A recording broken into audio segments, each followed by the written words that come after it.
Should I buy a house now in Boulder County or should I wait? Is the bottom going to drop out? Oh, what's going on with this recession? It's really going to mess with my housing plans. You know what? You really might be surprised. So stay tuned as we take a look at the Boulder area housing market and how the prices have changed recently since last summer. I promise I won't put you to sleep.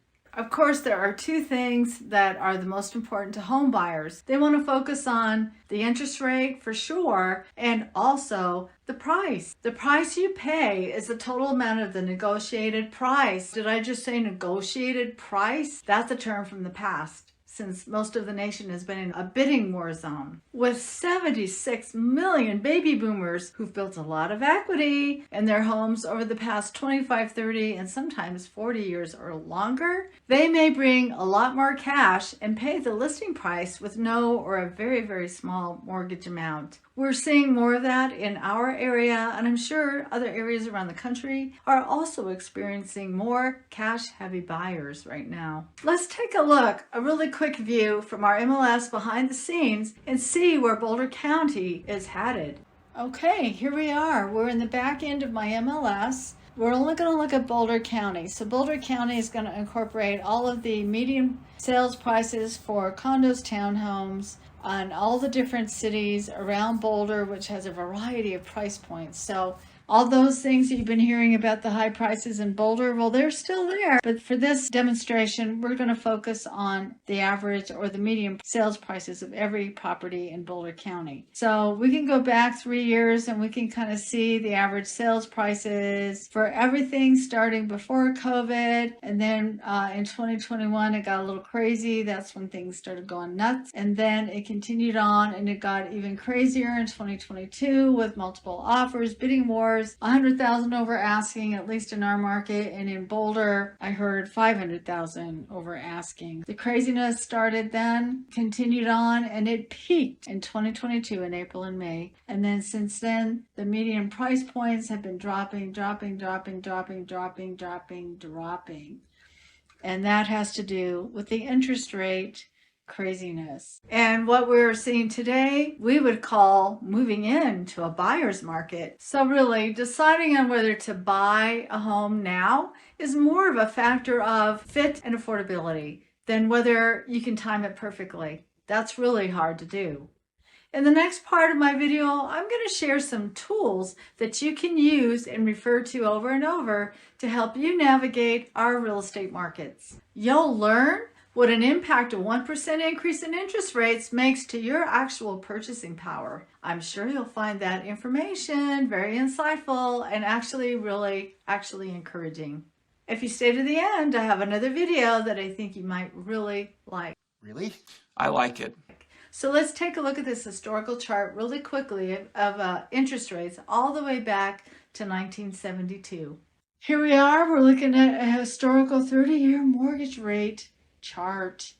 Look at this. In 1981, 18%.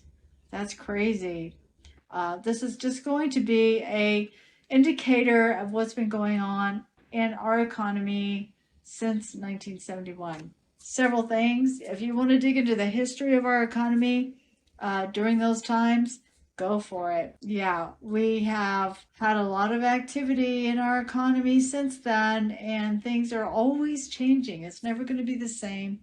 Our housing interest rates are going to be pulled into whatever's going on in the economy, but that does not mean that you should not buy a house. It just depends on where you're at, the strength of your own personal economy, and what you can afford. You know, we have survived all of this. Our markets have survived. People are buying houses, selling houses, moving. 76 million baby boomers have invested in their house over the 30, 40 years. And here they are with a great return right now. It's a long-range game. This is just a really good chart to show you how far we've come, solving our own economic problems as we need to adjust. This data is based on data from Freddie Mac and the Census Bureau, also the Department of Housing and Urban Development. You'll love this next chart, which shows the effect of increasing rates on your purchase price.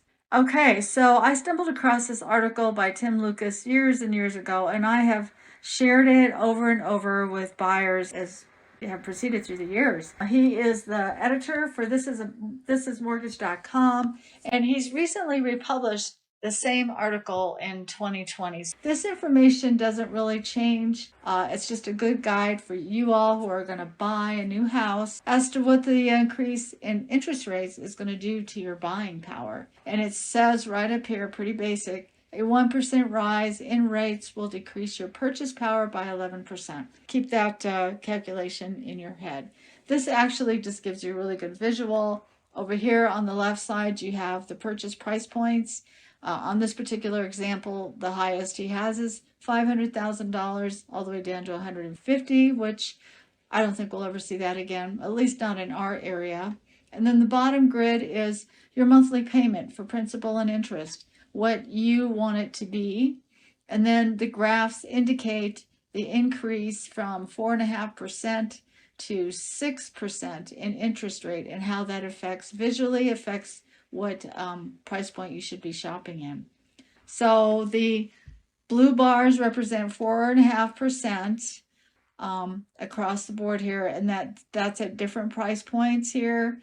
And then also it's grouped in payment price points here. So blue is 4.5%. That's just given. It's been 4.5%. It's been pretty consistent for the last few years. Of course, COVID, we dropped way down below that, but for the most part, the last few years, it's been pretty consistent, hovering around 4, a little bit above 4, and then a little bit below 4. The red bar represents an interest rate of 5%, and you can see visually the drop from 4.5 to 5.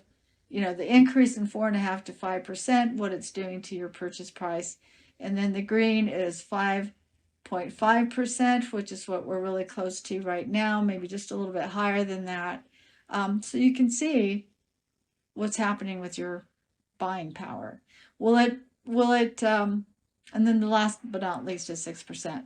Will this really impact your ability to get a really great loan or shop a little bit higher or a little bit lower? At least in our market, there's a lot of different price points, and it all depends on what little town you want to purchase in, or maybe you decide you're going to do a paired home or a townhome instead of purchasing a single family home. So there are a lot of options. This is just a really good visual for you to kind of get a grip on, what these increases are doing to the purchase power you currently have based on your variables as well, your income, your credit, but the lender will be able to work with you to determine your price point, and then a good realtor will be able to accommodate wherever you land in this increased interest rate scenario.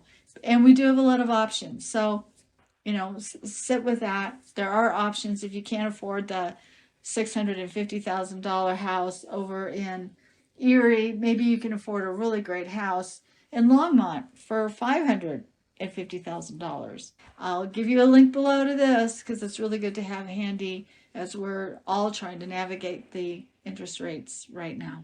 Hey, well, one more thing. Let's take a really quick look at the Boulder County market live. That means live. This amazing tool can be found at my website, bocohomes.com, Market Report. And you might want to bookmark that, really. I'll leave a link to the report below in the description box because it is updated weekly, not monthly, and it's provided by one of the largest title companies, Fidelity National Title.